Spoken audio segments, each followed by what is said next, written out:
नमस्कार, कैसे हो आप सभी लोग? संभवतः अच्छे होंगे। मैं हरिओम आप सभी का स्वागत करता हूं हरिओम सर लर्निंग पॉइंट में। चलिए सभी लोग क्या करेंगे, लाइव जुड़ जाएंगे और बताएंगे कि हमारी आवाज़ क्लियर आ रही है या दिक्कत या कोई दिक्कत आ रही है। एक बार मुझे इन्फॉर्म करिए और बताइए कि हमारी आवाज़ आ रही है या नहीं आ रही है। बिल्कुल जुड़ जाइए।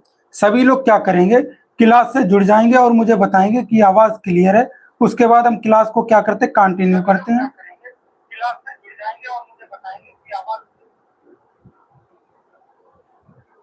चलिए क्लास को क्या करते हैं, कंटिन्यू करते हैं।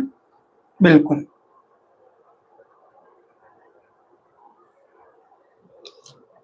क्वेश्चन नंबर 1 पर हम लोग क्या करेंगे, बात करेंगे। चलिए क्वेश्चन नंबर 1 देखते हैं, बताएंगे आप सभी लोग। बिल्कुल।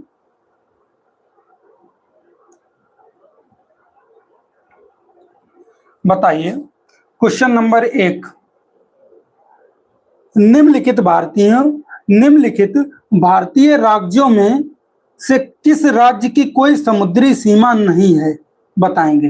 निम्नलिखित भारतीय राज्यों में से किस राज्य की कोई समुद्री सीमा नहीं है? क्वेश्चन नंबर 1 का आंसर देंगे आप लोग गुजरात, गोवा, राजस्थान और महाराष्ट्र। अच्छा ये बताएंगे कितने राज्य ऐसे हैं जो भारत के कितने राज्य ऐसे हैं जो समुद्री सीमा लगाते हैं? तो आप एक बार देखेंगे,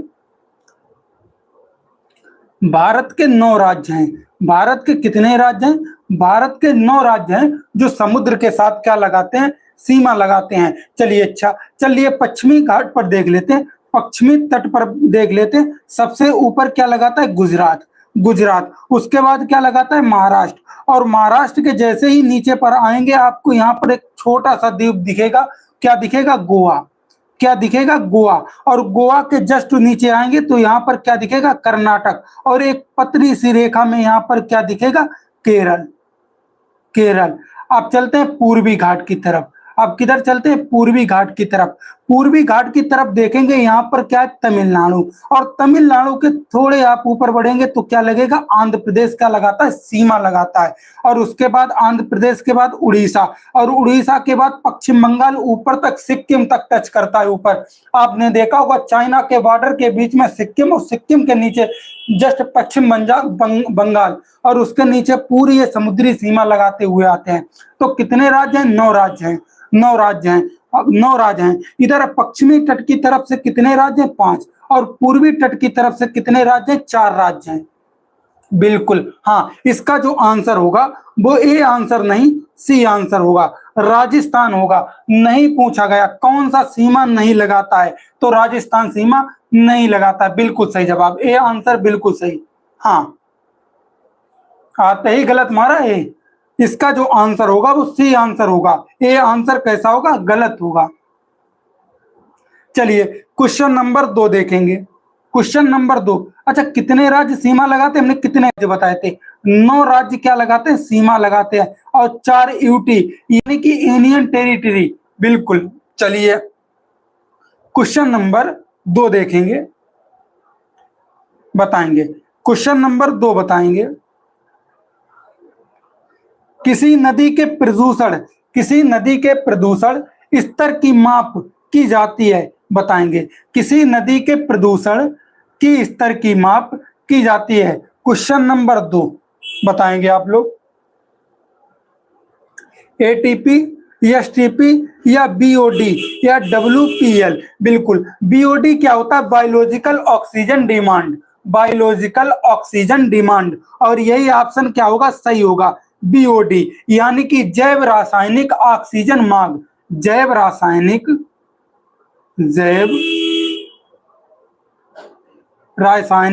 ऑक्सीजन मांग। बिल्कुल, इसका जो आंसर होगा वो सी आंसर कैसा होगा? राइट होगा। राइट होगा। अच्छा एसटीपी क्या होता है? एसटीपी क्या होता है? प्रदूषण, यानी कि प्रदूषण साफ करने की एक मतलब एक तरीके से सफाई तकनीक होती है। क्या होती है? सफाई तकनीक। बिल्कुल, दूसरे का जो सी आंसर होगा वो कैसा होगा? राइट होगा। चलिए क्वेश्चन नंबर 3 देखेंगे। क्वेश्चन नंबर 3 पर बात करेंगे। बताएंगे वायरस संक्रमण, वायरस संक्रमण से होने वाला रोग है। बताएंगे क्वेश्चन नंबर 3, वायरस संक्रमण से होने वाला रोग है टाइफाइड, कॉलेरा, जुकाम या मलेरिया। बताएंगे क्वेश्चन नंबर 3 का आंसर सी। क्वेश्चन नंबर 3 का आंसर सी, एकदम सही, एकदम सही, जुकाम। अच्छा, इसे याद कैसे रखेंगे? वायरस को याद रखने की जो ट्रिक है, वायरस को याद रखने की जो ट्रिक है क्या है? जुकाम, खांसी, नाक अक्सर वायरस। जुकाम, खांसी, नाक मतलब ऊपरी सतह पर हो। जुकाम, खांसी, नाक जैसी जो बीमारियां होती हैं वो किसके अंतर्गत आती है? वायरस के अंतर्गत आती हैं। और जो पेट संबंधी रोग होते हैं, जो पेट संबंधी रोग होते हैं वो किसके अंतर्गत आते हैं? जीवाणु के अंतर्गत आते हैं। बिल्कुल, हाँ, वो जीवाणु के अंतर्गत आते हैं, बैक्टीरिया के अंतर्गत आते हैं जो पेट संबंधी रोग होते हैं। इसलिए इसका जो आंसर होगा वो सी आंसर कैसा होगा? राइट होगा। चलिए क्वेश्चन नंबर 4 देखेंगे। क्वेश्चन नंबर 4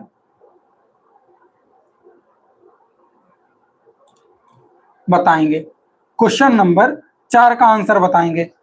भारत में कृषि को प्रभावित करने वाला मौसम का सबसे महत्वपूर्ण तत्व है।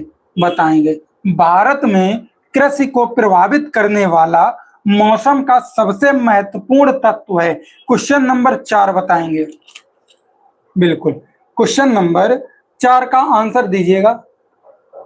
हाँ, डी, गजब, गजब, डी, वृष्टि। वृष्टि, वृष्टि क्या करता? वृष्टि, वृष्टि क्या करता? फसल को बिल्कुल समाप्त कर देता है, फसल को सत्यानाश कर देता है, जैसे ओलावृष्टि। ओलावृष्टि, हाँ, ओलावृष्टि। इस समय जिस कंडीशन में, अगर इस कंडीशन में ओला पड़ जाए तो गेहूं की फसल, इस समय गेहूं की फसल की कटाई चल रही, तो आप देखते होंगे अगर ओला पड़ जाए तो फसल को क्या कर देंगे? बिल्कुल नष्ट कर देंगे। इसलिए जो वृष्टि होता है ये क्या करता है? फसल को पूर्णतः नष्ट कर देता है। हाँ, क्वेश्चन नंबर 4 का डी ऑप्शन कैसा होगा? राइट होगा। क्वेश्चन नंबर 5 देखेंगे इसके बाद क्वेश्चन नंबर 5 देखेंगे। वायुमंडल की सबसे ठंडी परत कौन सी है? बताएंगे वायुमंडल की सबसे ठंडी परत कौन सी है? क्वेश्चन नंबर 5 देखेंगे। बताएंगे क्वेश्चन नंबर 5 बताएंगे वायुमंडल की सबसे ठंडी परत कौन सी है? सी, सी। चलिए देखते हैं। आपने देखा होगा, जैसे जैसे वायुमंडल में हम ऊपर की तरफ बढ़ते हैं तो तापमान क्या होता है? घटता चला जाता है, लेकिन एक समय और एक स्थिति पर ही जाकर घटता है। उसके बाद क्या होता है? टेम्परेचर बढ़ने लगता है। तो जैसे जैसे ऊपर बढ़ते हैं वो क्या होता है? घटता चला जाता है। और इसका जो आंसर होगा वो बी आंसर सही होगा, मध्यमंडल। हाँ, इसका जो आंसर होगा वो बी आंसर राइट होगा, क्षोभ मंडल नहीं। क्षोभ मंडल में क्या होता है? एक सेकंड। हाँ, क्षोभ मंडल में क्या होता है? जितनी भी मौसमी घटनाएं होती हैं वो किसके अंतर्गत आती है? वो क्षोभ मंडल के अंतर्गत आती हैं। जैसे बारिश, आंधी, तूफान, ये सभी जो आना होता है वो किसके अंतर्गत आता है? क्षोभ मंडल के अंतर्गत आता है। हाँ, और तापमंडल क्या होता है? तापमंडल, चलिए, तापमंडल में क्या होता है? यहाँ जो टेम्परेचर होता है वो सबसे उच्च मात्रा में होता है, सबसे उच्च मात्रा में टेम्परेचर तापमंडल में होता है। बिल्कुल, और इसी के अंतर्गत क्या आता है? आयन मंडल आता है। चलिए क्वेश्चन नंबर 6 देखेंगे। हाँ, 5 का जो आंसर होगा वो बी आंसर होगा, सी नहीं होगा। क्वेश्चन नंबर 6 देखेंगे। निम्नलिखित में से कौन सी एक ग्रीन हाउस गैस है? बताएंगे निम्नलिखित में से कौन सी एक ग्रीन हाउस गैस है? क्वेश्चन नंबर 6, भाई सभी लोग आंसर दीजिए। क्वेश्चन नंबर 6 बताएंगे। सल्फर डाइऑक्साइड, ऑक्सीजन, आर्गन और मेथेन। इसका जो आंसर होगा वो मेथेन आंसर राइट होगा, CH4। अच्छा, ग्रीन हाउस गैसें क्या होती हैं? ग्रीन हाउस गैसें क्या होती हैं? वे गैसें जो वायुमंडल की गर्मी को क्या कर लेती हैं? सोख लेती हैं। वायुमंडल की गर्मी को जो सोख लेती हैं वो क्या कहलाती हैं? ग्रीन हाउस गैसें कहलाती हैं। जैसे मेथेन, जैसे मेथेन, हाँ, जैसे मेथेन, जैसे CO2, कार्बन डाइऑक्साइड, कामा, नाइट्रोजन ऑक्साइड, बिल्कुल नाइट्रिक ऑक्साइड। चलिए आगे देखेंगे। क्वेश्चन नंबर 7 बताएंगे। भारत में प्रोजेक्ट टाइगर शुरुआत हुई थी, बताएंगे। भारत में प्रोजेक्ट टाइगर की शुरुआत हुई थी। क्वेश्चन नंबर 7 बताएंगे। हाँ, अच्छा, प्रोजेक्ट टाइगर शुरू क्यों किया गया था? प्रोजेक्ट टाइगर जो शुरू किया गया था वो बाघों के संरक्षण के लिए किया गया था। बाघों के संरक्षण के लिए। कब किया गया था? 1 अप्रैल 1973। 1 अप्रैल 1973। और इसका जो आंसर होगा वो ए आंसर कैसा होगा? राइट होगा। अच्छा, कहां पर किया गया था? उत्तराखंड में। उत्तराखंड में, उत्तराखंड के जिम कॉर्बेट नेशनल पार्क में। किस जगह पर? जिम कॉर्बेट नेशनल पार्क में। चलिए क्वेश्चन नंबर 8 देखेंगे। क्वेश्चन नंबर 8 बताइए।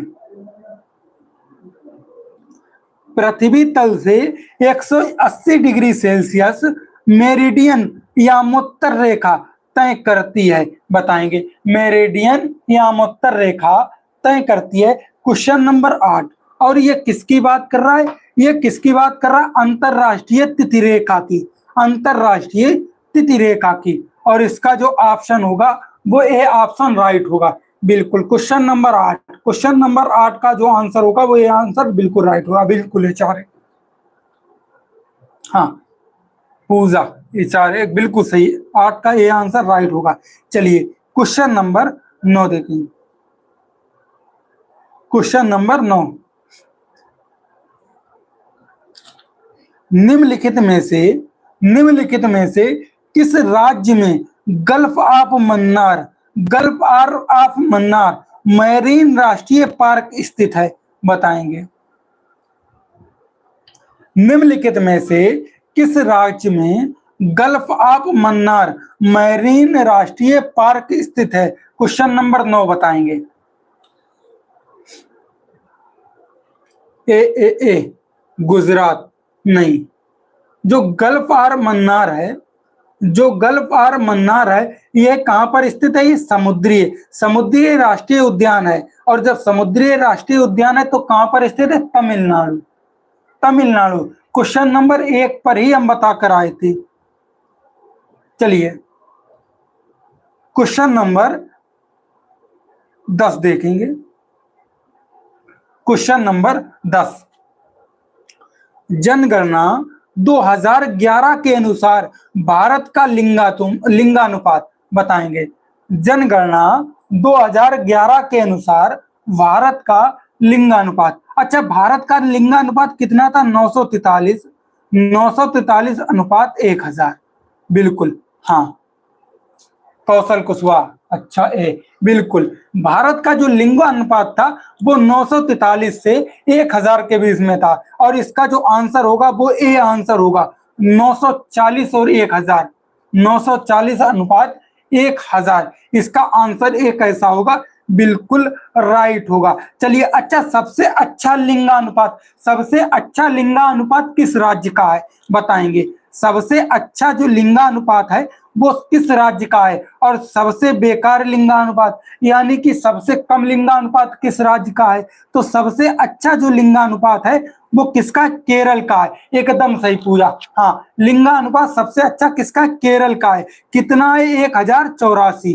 1084। और वहीं पर सबसे, हाँ बिल्कुल, वो किसका है? 879 किसका है? हरियाणा का है। चलिए, हाँ, क्वेश्चन नंबर 11 देखेंगे। क्वेश्चन नंबर 11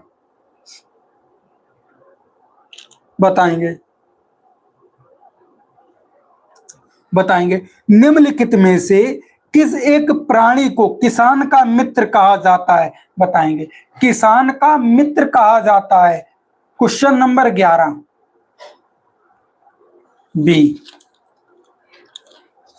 बी भाई सभी लोग बताइए। क्वेश्चन नंबर 11 बिल्कुल सही। 11 का जो आंसर होगा वो बी आंसर कैसा होगा? राइट होगा। केंचुआ। केंचुआ। केंचुआ को किसान का क्या कहते हैं? मित्र कहते हैं। चलिए क्वेश्चन नंबर 12 देखेंगे। क्वेश्चन नंबर 12, चिपको आंदोलन की शुरुआत किस राज्य से हुई थी? बताएंगे। चिपको आंदोलन की शुरुआत किस राज्य से हुई थी? क्वेश्चन नंबर 12 बताएंगे। सी। सी भाई सभी लोग बताइए। क्वेश्चन नंबर 12 बिल्कुल सही। बिल्कुल सही। क्वेश्चन नंबर 12 का जो आंसर होगा वो सी आंसर कैसा होगा? राइट होगा। पूजा सी एकदम सही। एकदम सही। कहां पर होगा? उत्तराखंड। उत्तराखंड से।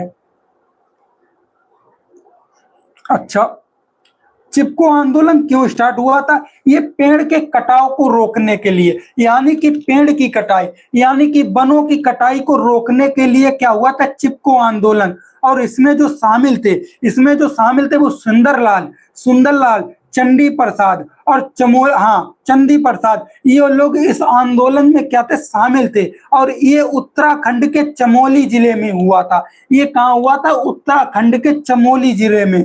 एकदम सही। इसका जो आंसर होगा वो सी आंसर राइट होगा। क्वेश्चन नंबर 13 देखेंगे इसके बाद।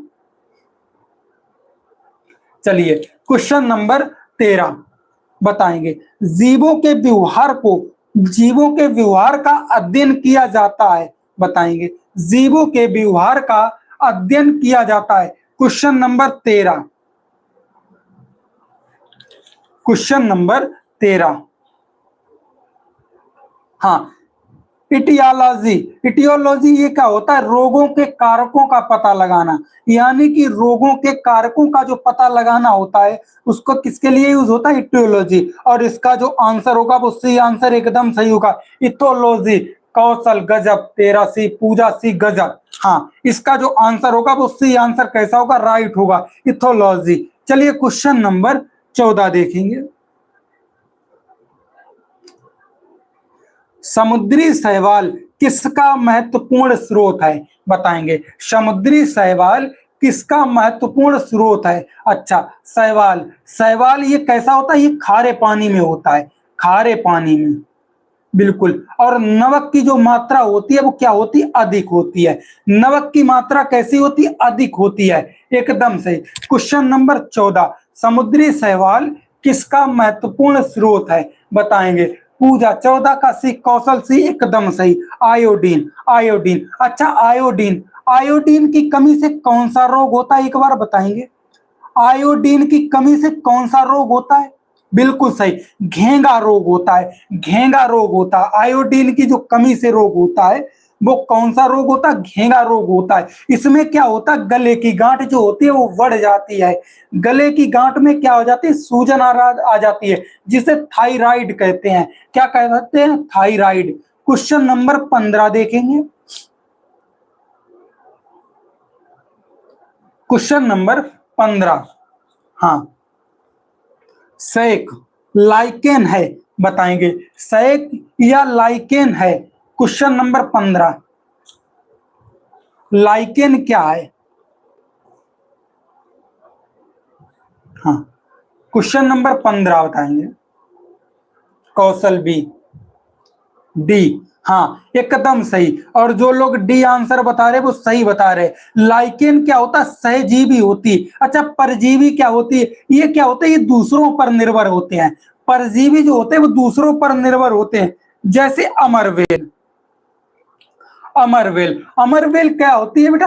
अमरवेल जो होती है वो पेड़ों पर छैल जाती है या पेड़ों पर हो जाती है। और जिस भी पेड़ पर ये वेल जाती है उस पेड़ का क्या कर देती है? सत्यानाश कर देती है। उस पेड़ को धीरे धीरे समाप्त कर देती है। उस पेड़ के जो पोषक तत्व होते हैं उन्हें क्या कर लेती है? अवशोषित कर लेती है। उसे क्या कहते हैं? परजीवी कहते हैं। इसका जो आंसर होगा वो डी आंसर राइट होगा। बिल्कुल सही। चलिए क्वेश्चन नंबर 16 देखेंगे इसके बाद। बताएंगे। सीएनजी, सीएनजी का ईंधन के रूप में किसमें इस्तेमाल होता है? बताएंगे। सीएनजी का ईंधन के रूप में किसमें इस्तेमाल होता है? Question number 16 D. बताएंगे। हाँ, अच्छा, सीएनजी का यूज क्यों किया जाता है? प्रदूषण को कम करने के लिए। प्रदूषण को कम करने के लिए ये डीजल और पेट्रोल की अपेक्षा, डीजल या पेट्रोल की अपेक्षा क्या करते? कम प्रदूषण देती है। और ये एक प्रकार का मीथेन का घटक होती है, ये एक प्रकार का मीथेन का घटक होती है। और वाहनों के उपयोग के लिए, वाहनों के उद्योग के लिए एकदम सही, वाहनों एवं उद्योग के लिए। डी आंसर कैसा होगा? राइट होगा। कौशल कुछ गजब, डी आंसर गजब। चलिए क्वेश्चन नंबर 17 देखेंगे। क्वेश्चन नंबर 17, पर्यावरण जागरूकता का किसके द्वारा सृजन किया जा सकता है? बताएंगे।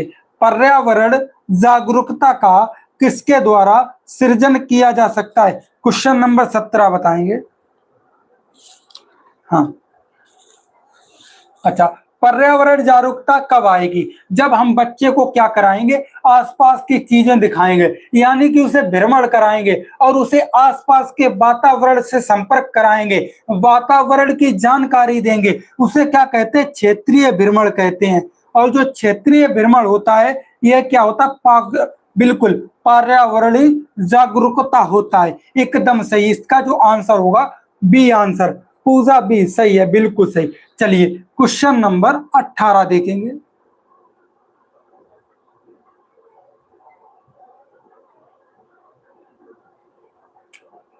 एलपीजी किसका संक्षिप्त रूप है? बताएंगे। एलपीजी किसका संक्षिप्त रूप है? क्वेश्चन नंबर 18 देखेंगे। हाँ, अच्छा, एलपीजी का उपयोग कहाँ किया जाता है? घरेलू ईंधन में, घरेलू ईंधन में एलपीजी का उपयोग किया जाता है। ये बिल्कुल, हाँ, C liquid petroleum gas, liquid petroleum gas. और सी आंसर कैसा होगा? राइट होगा, बिल्कुल। क्वेश्चन नंबर 19 देखेंगे, इसके बाद क्वेश्चन नंबर 19 बताएंगे। पृथ्वी पर पहुंचने से पहले ओजोन परत किन किरणों को अवशोषित करती है? बताएंगे। पृथ्वी पर पहुंचने से पहले किन किरणों को ओजोन परत क्या करती? अवशोषित करती है, यानी कि अवशोषण कर लेती है। किस किरणों को कर लेती? यूवी, सी एकदम सही।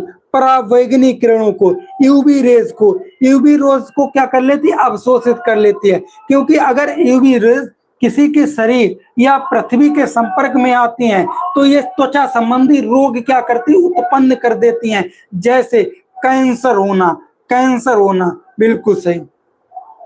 हाँ, इसका जो आंसर होगा वो सी आंसर कैसा होगा? राइट होगा। चलिए, अच्छा, ओजोन परत, सॉरी, ओजोन को नापने का यंत्र क्या होता है? ओजोन की नापने का यंत्र क्या होता है? हाँ, बताएंगे। ओजोन को जब मापने का जो यंत्र होता है वो क्या होता है? डावसन होता है। ओजोन को मापने का जो यंत्र होता है वो क्या होता है? डावसन होता है। क्वेश्चन नंबर 20, चमगादड़ स्तनधारी है क्योंकि वह, बताएंगे। चमगादड़ स्तनधारी है क्योंकि वह, क्वेश्चन नंबर 20 बताएंगे। हाँ, उड़ता है, रातचर होता है, शाकाहारी होता है, या बच्चे देता है? बिल्कुल एकदम सही, बच्चे देता है। चमगादड़ स्तनधारी क्यों होता है? ये बच्चे देता है। क्या देता है? बच्चे देता है, बिल्कुल। चलिए, और जो हाँ, सही, एकदम सही। क्वेश्चन नंबर 21, 21 से पर चलने से पहले सभी लोग क्या करेंगे? सेशन को लाइक कर देंगे, और जो लोग न्यू जुड़ रहे हैं वो चैनल को क्या करेंगे? सब्सक्राइब करेंगे। चलिए क्वेश्चन नंबर 21, पर्यावरण की परिभाषा क्या है? बताएंगे। लव यू गुरु जी, अच्छा, लव यू। पर्यावरण की परिभाषा क्या है? क्वेश्चन नंबर 21 बताएंगे। क्वेश्चन नंबर 21, पर्यावरण की परिभाषा। चीजों को जो हमको घेरती हैं, नहीं।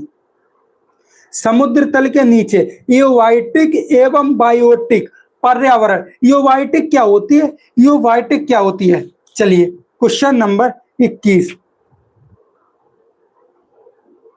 इयोबाइटिक क्या होती है? जो पर्यावरण में निर्जीव वस्तुएं होती हैं, जो निर्जीव वस्तुएं होती हैं वो क्या होती है? एओबाइटिक होती हैं। और बायोटिक क्या होती हैं? जो सजीव वस्तुएं होती हैं। इसलिए ए ऑप्शन कैसा होगा? राइट होगा। चलिए क्वेश्चन नंबर 22 देखेंगे। ए आई थिंक, हाँ बिल्कुल ए ही राइट होगा पूरा।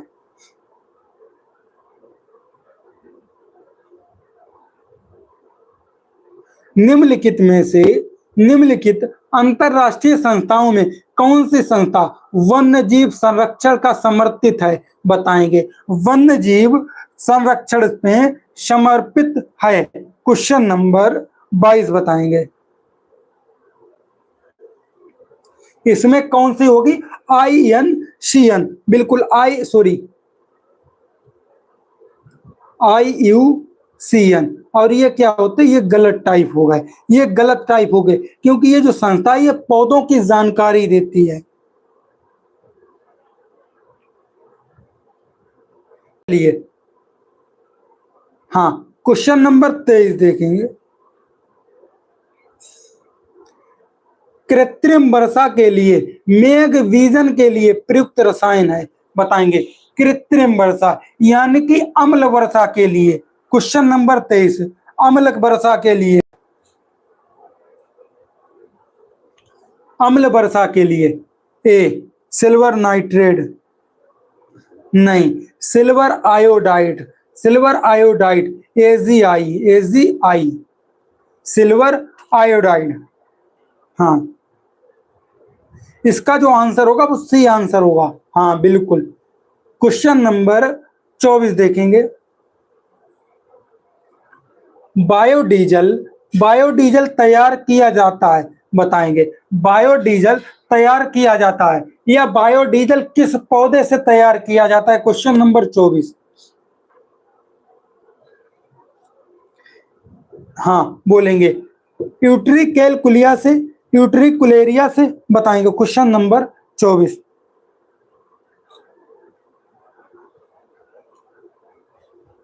हाँ, जो यूट्रिकुलेरिया होता है ये कैसा होता है? कीट बच्ची पौधा होता है। कीट बच्ची जो पौधा होता है जेट्रोफा से, जेट्रोफा से, एकदम सही, बिल्कुल बी आंसर राइट होगा। देवदार ये पहाड़ों में पाया जाता पौधा, ये पौधा पहाड़ों में पाया जाता है, बिल्कुल देवदार। हाँ, और इमारती लकड़ी के लिए इसका प्रयोग किया जाता है यूकेलिप्टस, यूकेलिप्टस। ये पर्यावरणीय आतंकवादी पौधा है, पर्यावरणीय आतंकवादी पौधा है, क्योंकि जल बहुत ज्यादा ग्रहण करता है, जल को क्या करता है? बहुत ज्यादा अवशोषित करता है। एकदम सही, इसका जो आंसर होगा वो बी आंसर होगा, जेट्रोफा। चलिए क्वेश्चन नंबर 25 देखेंगे। विश्व ओजोन दिवस मनाया जाता है। बताएंगे। विश्व ओजोन दिवस कब मनाया जाता है? बिल्कुल, कब से मनाया जाता है? 1957 से, 1957, सॉरी 1987 से। हाँ बी एकदम सही, 16 सितंबर ओजोन दिवस, 16 सितंबर। क्वेश्चन नंबर 26 देखेंगे। सिल्वीकल्चर संबंधित है। बताएंगे। सिल्वीकल्चर संबंधित है। Question number 26।